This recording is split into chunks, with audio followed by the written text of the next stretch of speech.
ચાલો આજે એક અદ્ભુત સફર પર જઈએ. ક્યારે વિચાર્યું છે કે એક નાનકડો સૂક્ષ્મ કોષ જે આંખે પણ ન દેખાય એક આખું વિશાળ કારખાનું કેવી રીતે બની શકે છે? આજે આપણે જીનેટિક એન્જિનિયરિંગની એ જાદુઈ દુનિયામાં ડૂબકી મારીશું, જ્યાં વિજ્ઞાન નાનામાં નાના જીવને મોટામાં મોટા ઉત્પાદક બનાવે છે. તો સવાલ એ છે કે આ થાય છે કેવી રીતે? એક સિંગલ સેલને આપણે એક પ્રોડક્ટ બનાવતી ફેક્ટરીમાં કઈ રીતે ફેરવી શકીએ?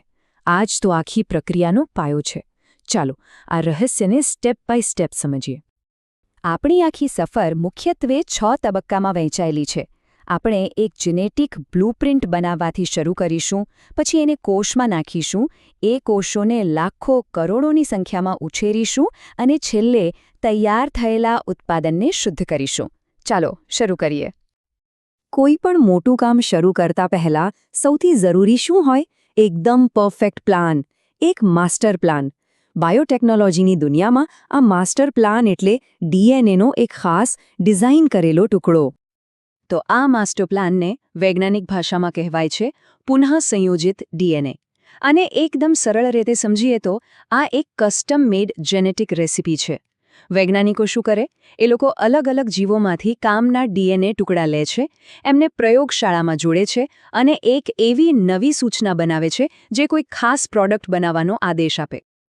ઓકે, તો હવે આપણી પાસે સૂચનાઓ તો તૈયાર છે, પણ એને કામ કોણ કરશે? આપણો કામદાર. અને અહીં આપણો કામદાર છે એક જીવંત કોષ.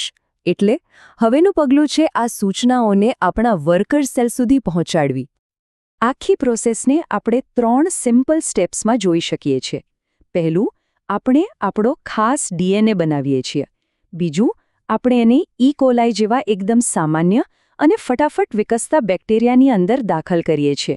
અને ત્રીજું, અને આ સૌથી મહત્વનું છે, આપણે લાખો કોષોમાંથી એવા કોષોને શોધી કાઢીએ છીએ જેમણે આ નવી સૂચનાઓ સફળતાપૂર્વક સ્વીકારી લીધી છે.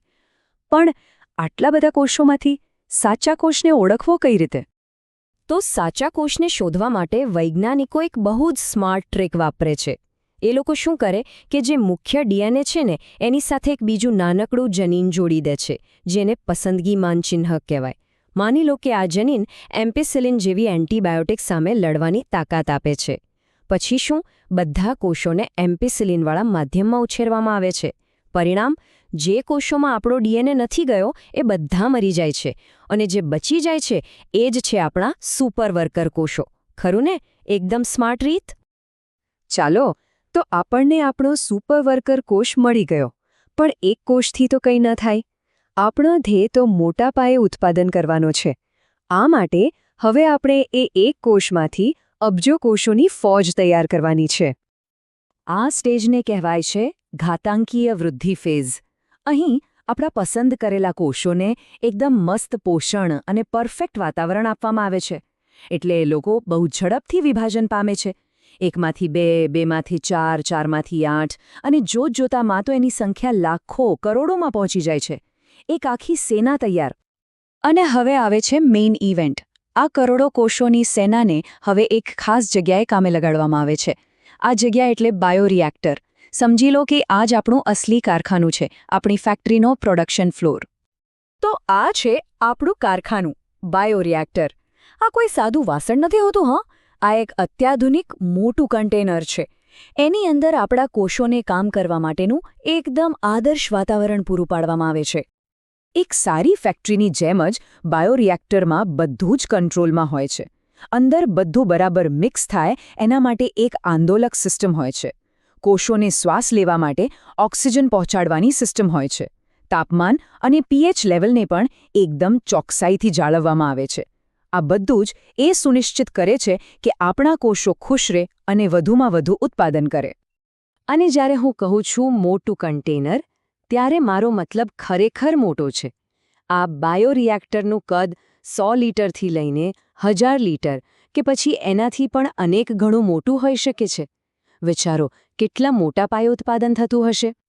જેમ બધી ફેક્ટરીઓ એક સરખી નથી હોતી, એમ બાયોરિએક્ટર પણ અલગ અલગ ડિઝાઇનના હોય છે.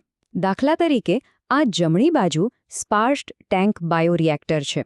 એમાં નીચેથી હવાના પરપોટા છોડવામાં આવે છે, જેથી ઓક્સિજન વધુ સારી રીતે ભળી શકે અને ઉત્પાદન હજી વધુ કાર્યક્ષમ બને. ચાલો, તો ફેક્ટરીમાં માલ તો બની ગયો, પણ હજી કામ પત્યું નથી. ઉત્પાદન બનાવવું એ તો અડધી જંગ જીતવા બરાબર છે. હવે સૌથી અગત્યનું કામ છે એને શુદ્ધ કરવાનું અને પેક કરવાનું. આ આખી પ્રક્રિયાને અનુપ્રવાહિત પ્રક્રિયા અથવા ડાઉનસ્ટ્રીમ પ્રોસેસિંગ કહેવાય છે. સમજી લો કે આ આપણી ફેક્ટરીનો ક્વોલિટી કંટ્રોલ અને પેકેજિંગ ડિપાર્ટમેન્ટ છે. અહીં જ અંતિમ ઉત્પાદનને બજારમાં મોકલવા માટે તૈયાર કરવામાં આવે છે. આ પણ એકદમ જટિલ પ્રક્રિયા છે. પહેલાં તો બાયોરિએક્ટરમાંથી બધો માલ બહાર કાઢવામાં આવે છે. પછી અલગ અલગ વૈજ્ઞાનિક તકનીકોનો ઉપયોગ કરીને આપણા કામના ઉત્પાદનને બાકીના દ્રવ્યો અને કોષોના કચરામાંથી છૂટું પાડવામાં આવે છે. અને છેલ્લે એને એકદમ શુદ્ધ કરવામાં આવે છે, જેથી એ ઉચ્ચતમ ગુણવત્તાના ધોરણોને પાર કરી શકે. તો આ હતી આપણી સફર. આપણે એક નાના અદૃશ્ય જનીનથી શરૂઆત કરી અને એક મોટા પાયે વાપરવા માટે તૈયાર શુદ્ધ ઉત્પાદન સુધી પહોંચ્યા. આ ટેકનોલોજીની તાકાત ખરેખર અકલ્પનીય છે, નહીં? ચાલો એકદમ ઝડપથી આખી પ્રક્રિયાને ફરી યાદ કરી લઈએ. પહેલું, ડિઝાઇન એટલે કે ડીએનએ રેસીપી બનાવી. બીજું, નિવેશ એટલે કે રેસીપીને કોષ સુધી પહોંચાડી. ત્રીજું, સંવર્ધન એટલે કે કારખાનામાં મોટા પાયે ઉત્પાદન કર્યું.